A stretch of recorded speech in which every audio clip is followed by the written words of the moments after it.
Good evening, and welcome to the How Did I Die show.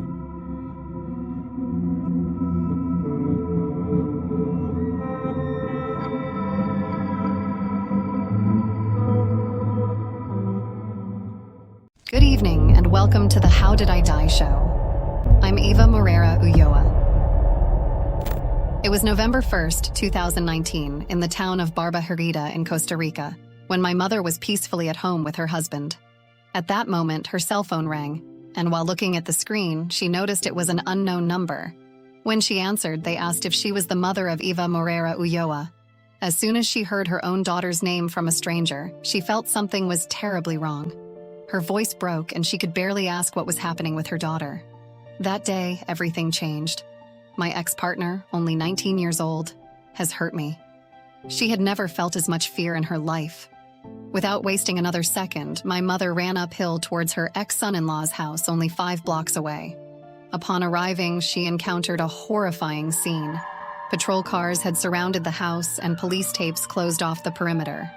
She pleaded to be let in. "I need to see my girl with my own eyes."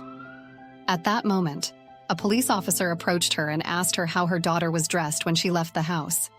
In shock, she said that I was wearing a denim skirt, tall black boots, and a long-sleeved blouse. She waited, and with her heart beating more than usual, unfortunately, the police gave her the worst news. "Ma'am, I wish I could tell you it's not your daughter, but it is." Her world crumbled. Me, as her daughter, who also had a 3-year-old child, had been deprived of life by a monster. I was 15 years old when I gave birth to my child on May 16, 2016. Although having a child posed a great responsibility, I began studying social work in a university in January 2018. Despite my difficult life, I raised my child with a lot of love and values, so that from the first minute, the little one would respect others. In one of my Facebook posts, I uploaded a photo with my son that said, "In my family, there is no place for hate." In addition to being a full-time student and mother, I was a strong activist against femicides and made it clear on my social networks where I campaigned with messages against violence towards women. I expressed my anguish and helplessness for the wave of cases that had occurred in 2017 and my desire to find a solution to end it. I wrote in one of my posts, "How many more are missing to perish in these 26 days left of the year?" I knew it was difficult to find a solution to a problem that had always been rooted in society. The only thing I could do was to demand my followers to help women who suffered some type of aggression, to stop being accomplices of violence. In one of my posts I held, "Let's not wait for another person to be murdered when we can prevent it. This is something we all can do, and maybe then we can slightly improve the situation." I have my own story of violence that began when I met my ex-partner and the father of my child, Esteban Garita Oviedo. Unfortunately, I couldn't escape him, and he ended my life in the worst way possible. But what really happened that day, I arrived to Esteban, home with my son Lon, and we got into a heated argument that seemed like it could turn violent. Esteban and I often argued loudly, so the noise wouldn't have been unusual for his parents, who were upstairs in the same house. However, what alarmed the child's grandmother was the sound of 2 gunshots followed by silence. She rushed downstairs and saw her son Esteban leaving the house in a fury, accusing me of receiving an intimate video call from another man. Knowing her son's violent tendencies, she feared the worst. Esteban, without remorse, confessed to her that he had shot me in the back. In a panic, she called 911 and the paramedics, admitting that her son had attacked me. This incident was a tragic end to a relationship marked by violence. The officer intercepted and detained the suspect. The father, who had no intention of covering for his son, pointed out to the authorities that the firearm was hidden among some bricks at the back of the house, indicating that Esteban had tried to dispose of the evidence. Upon entering the house, the authorities found me lying on the floor with 2 gunshot wounds to the back of my head. They checked for a pulse, but it was weak, so they urgently called for an ambulance. However, when the paramedics arrived and began to attend to me, it was already too late. I was dead. The scene was horrific. Esteban not only murdered me while I was unsuspecting and with my back turned, but also did so in front of our son. My funeral took place on Sunday, November 3rd, where I was mourned by friends, acquaintances, and my parents, who were left with custody of my child. The mass and farewell ceremony was attended by a large crowd, as the case had become of public interest nationwide from the outset. My classmates from the social work program bid me farewell, with a large sign that read, "Our group of friends is incomplete. We are left without Eva." Even the president of Costa Rica, Carlos Alvarado, commented on the case, expressing deep sadness over my murder and the troubled conditions of all women who have been victims of violence. The town of Barba also participated in the funeral, marching under the banner, "We are the scream of those who are no longer here." This movement, which aimed to raise awareness against gender violence, paraded through the city's main streets. Colorful balloons, banners, and photos of me were displayed, all to drive home the message that women should not continue to die at the hands of men. During the mass, my mother cried and held on to me tightly, unwilling to let go. She just wanted to hold my hand one last time and assure me that she could rest peacefully, knowing she would always take care of my child. But how did it all end up like this? Were there any signs of my tragic fate? According to my relatives, my relationship with the suspect, who was 26 years old at the time of the crime, was marked by constant violence from the very beginning. Our relationship started when I was just 13 years old, against my mother's wishes. Despite the significant 7-year age gap and my father's disapproval when he found out about the relationship when I turned 15, I continued to be involved with Esteban. My mother told my father about a boy in our neighborhood who had a bad reputation and wanted to be my boyfriend. They felt they couldn't do anything about it. I was deeply in love and ignored my family's warnings. This led to a relationship that slowly turned toxic, marked by escalating verbal and physical abuse over the years. The situation worsened when I discovered I was pregnant. I was a poor teenager, only 15 years old, thought that from the moment I form a family, things would change. But my relationship did not improve. Instead, things went downhill the day I was going to give birth. My partner called me, but not to congratulate and encourage me at such a special moment, but to wish the worst for me and the child. The little one had not even been born, and his life was already destined for suffering. When he was born, Esteban not only behaved differently with the child than with me, but he also attacked him on several occasions.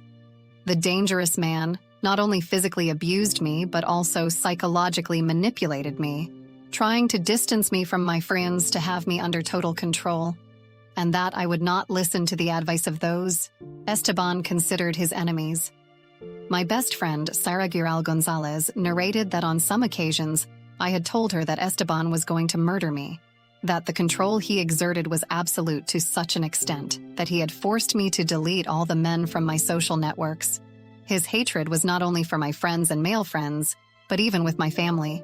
The subject did not even bother to hide his violent behaviors. One day, Esteban entered my family's home and, in the middle of an argument, burned my clothes in front of my mother. After so many years of abuse and violence of all kinds, I decided to end my relationship with the father of my child, Esteban. At first, I was able to continue my life in a new relationship with another boy. I returned again with Esteban since he had threatened me. It is clear that the man's manipulation towards me was very strong, and I was inside a spiral of violence from which I could not escape. When Esteban ended up in prison for drug dealing, it seemed that things were going to calm down. But despite being behind bars, he tried to control me, with calls, messages, and threatening letters addressed to me and my entire family. Things worsened even more when I found out that my Esteban had been released early from prison for good behavior. At that moment, I knew he was not going to leave me in peace. I tried to distance myself from Esteban on repeated occasions, but we would meet again. We lived in the same city and only a few blocks away. For this reason, I had requested protective measures against Esteban just 15 days before my death. They were granted, but it was not enough. I was so afraid of my ex-partner that I had searched for advice from a known law student to find a legal way that could end so much suffering and finally distance Esteban from my life. The young student tried his best to help me and showed me where to find information on those laws. However, when he learned about my tragic fate, he felt that his efforts had not been enough. Nothing seemed sufficient. Despite my efforts to report Esteban and do everything to prevent it, things ended in tragedy. The only thing that could bring some comfort to my loved ones was a fair judgment. in July 2021, 2 years after the tragic event and following the heart-wrenching testimonies of witnesses to the violent relationship, the prosecution presented the case against Esteban Garita Oviedo. He was charged with qualified homicide, disobedience, and illegal possession of a weapon. Esteban was sentenced to 35 years in prison for my murder, which he committed using a firearm he was not authorized to have. The judges were convinced of the man's guilt and gave him the maximum penalty for the homicide. They acknowledged a pattern of violence that started when I was 13. My relationship with Esteban was marked by psychological abuse, as shown by me being at his house on the day of the incident under his manipulation.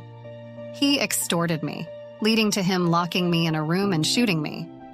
Despite his lawyer's efforts, the many testimonies against Esteban made his guilt clear. The defense attorney argued for his client to be convicted of simple homicide and requested an analysis of the crime scene. He believed that the entry into Esteban's apartment by the police had been irregular. However, the judges rejected these arguments as they found that the authorities had conducted their work at the scene correctly.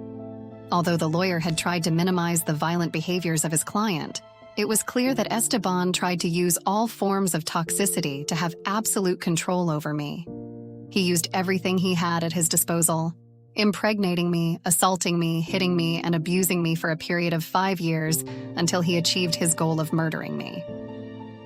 The case could be satisfactorily closed by leaving the man behind bars for many years. Unfortunately, the family will be left with a bitter taste, seeing that justice, in reality, should never have released such a dangerous man as Esteban Garita. The man not only ended my life, but also that of my entire family. Day by day, it is hard for them to believe that I am no longer there, that they can no longer talk to me, hug me, and especially that I will not be able to see my child grow. My family, in their immense pain, described me as a being of light, full of kindness and purity.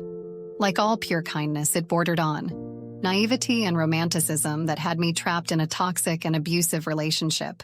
I always thought that in the depths of so much evil, I would find love. Unfortunately, I came across a monster that shattered my hopes that things would change. I never fell because of my great fighting and brave spirit. I knew my rights. Like so many other women, I was prey to a network of violence that trapped me from emotions, where the rational did not matter. I was clear about what my rights were, what the dangers were, and yet I could not escape. According to data from the Gender Prosecutor's Office of Costa Rica, as of 2019 and up to the present day, 10 cases of female gender-based killings have been recorded. Thus, my murder became case number 11. And although I had offered to help any woman who was going through a situation of violence, no one could help me when my ex-partner and father of my child decided to end my life. My sad end became one more violent killing in a long list that seems to have no end. Once again, dear audience, I thank you for your company. Thank you for giving me your time to learn about one more case from this channel. If you haven't subscribed yet, I warmly invite you to join and become part of this great community. This is the How Did I Die show, signing off until the next episode.